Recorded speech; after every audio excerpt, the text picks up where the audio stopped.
ओम शांति। सुनते हैं आज 7 फेब 75 के अव्यक्त बाप दादा के मधुर महावाक्य। आज की अव्यक्त वाणी का टाइटल है संतुष्टता ही संपूर्णता की निशानी है।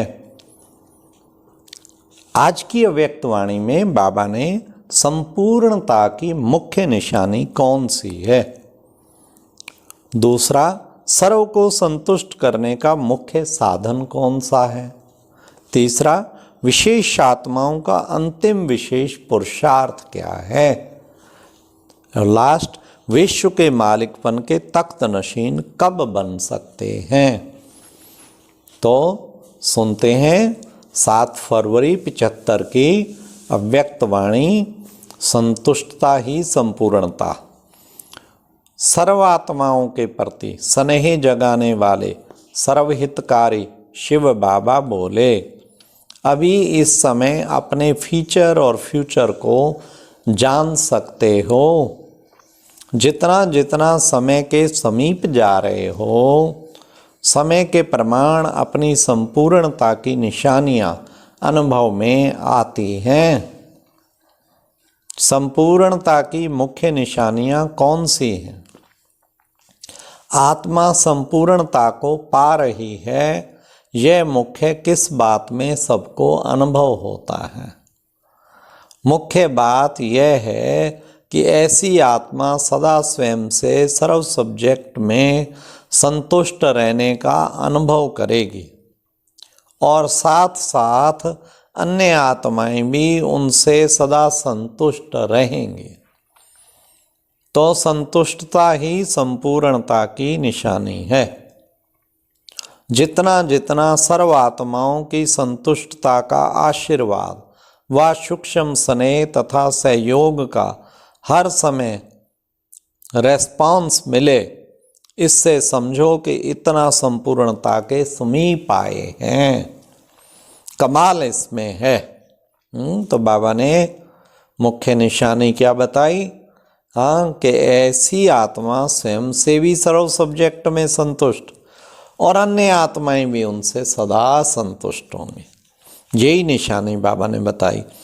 कैसी भी संस्कारों वाली, बड़े ध्यान से सुनना, कैसी भी संस्कारों वाली असंतुष्ट रहने वाली आत्मा संपर्क में आए, यह भी संपर्क में अनुभव करे कि मैं अपने संस्कारों के कारण ही असंतुष्ट रहती हूँ, लेकिन इन विशेष आत्माओं में मेरे प्रति स्नेह व सहयोग की व रहम दिल की शुभ भावना सदा नजर आती है। अर्थात वह अपनी ही कमजोरी महसूस करे, वह कंप्लेंट यह ना निकाले कि निमित्त बनी हुई आत्माएं मुझ आत्मा को संतुष्ट नहीं कर सकते। सर्वात्माओं द्वारा ऐसी संतुष्ट मणि का सर्टिफिकेट प्राप्त हो, तब कहेंगे कि यह संपूर्णता के समीप है। जितनी संपूर्णता भरती जाएगी, उतनी ही सर्वात्माओं की संतुष्टता भी बढ़ती जाएगी। सर्व को संतुष्ट करने का मुख्य साधन कौन सा है? हर एक ने बताया। यह सब बातें भी आवश्यक तो हैं, यह सब बातें परिस्थिति में प्रैक्टिकल करने की हैं। मुख्य बात यह है कि जैसा समय, जैसी परिस्थिति, जिस प्रकार की आत्मा सामने हो, वैसा अपने को मोल्ड कर सके, अपने स्वभाव और संस्कार के वशीभूत ना हो। बाबा ने कितना सुंदर तरीका बताया।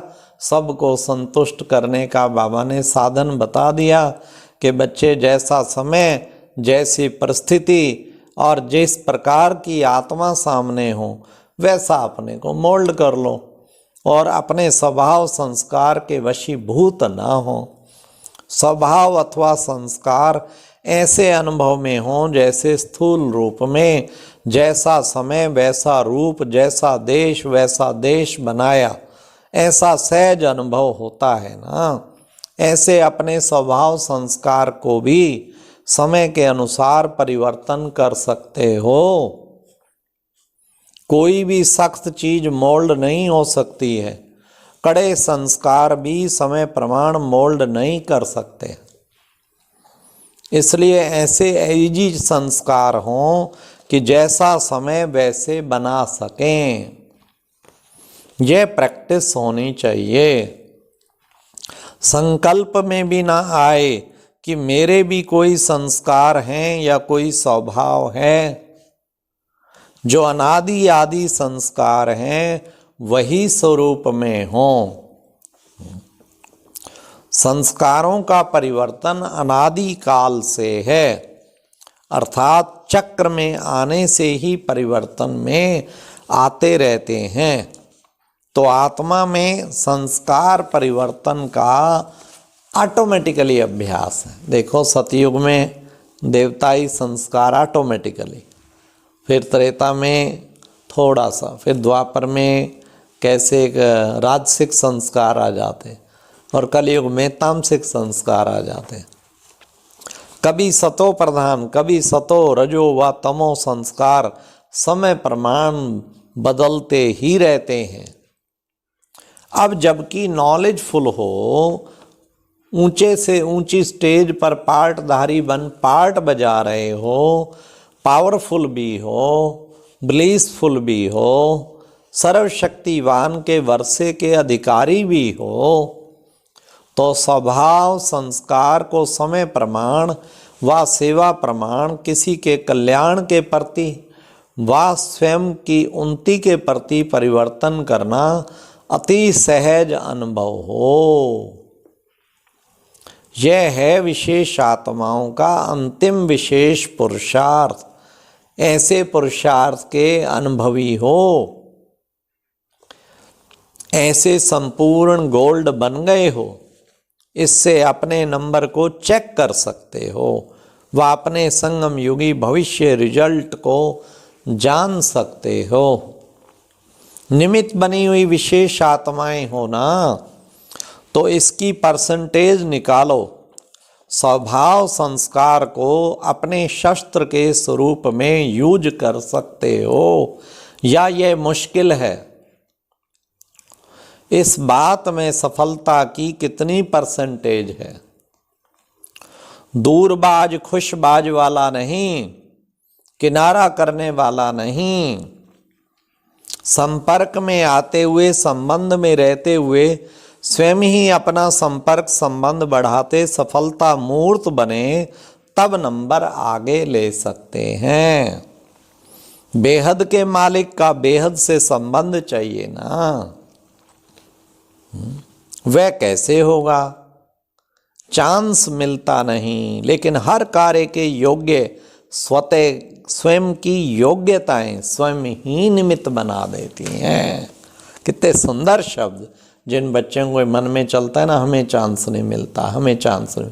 बाबा ने आज उत्तर दे दिया, हर कार्य के योग्य स्वयं की योग्यताएं स्वतः ही निमित्त बना देती हैं। इस वर्ष में ऐसी विशेषता दिखलाओ जैसे साकार बाप की विशेषता देखी। हर एक के दिल से आवाज निकलता रहा, हमारा बाबा, हमारा बाबा, हमारा बाबा। चाहे पच्छड़ माल भी हो, फिर भी हमारा बाबा। यह अनुभव हर आत्मा का रहा।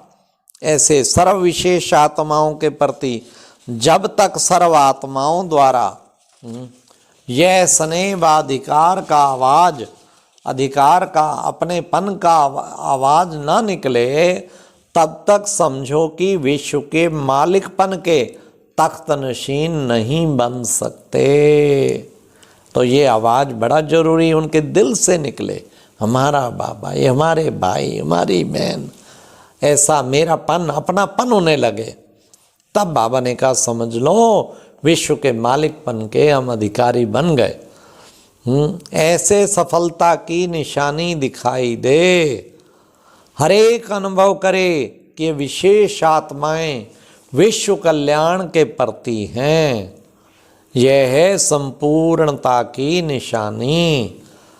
ये आत्माएं, ये विशेष आत्माएं सभी विश्व कल्याण के प्रति ही हैं।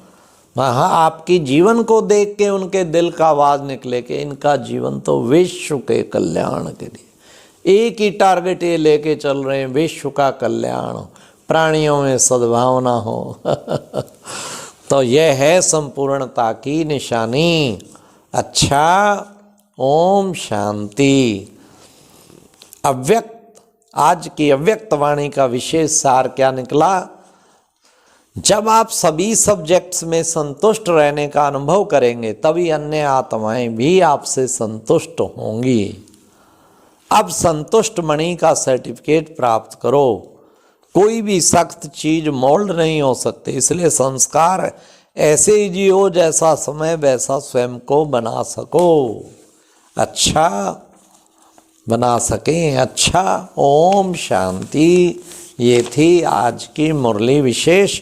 मोल्ड करने पर भी अपने को मोल्ड कर लें, जब चाहें 1 मिनट में मोल्ड कर लिया तो सब संतुष्ट हो जाएंगे।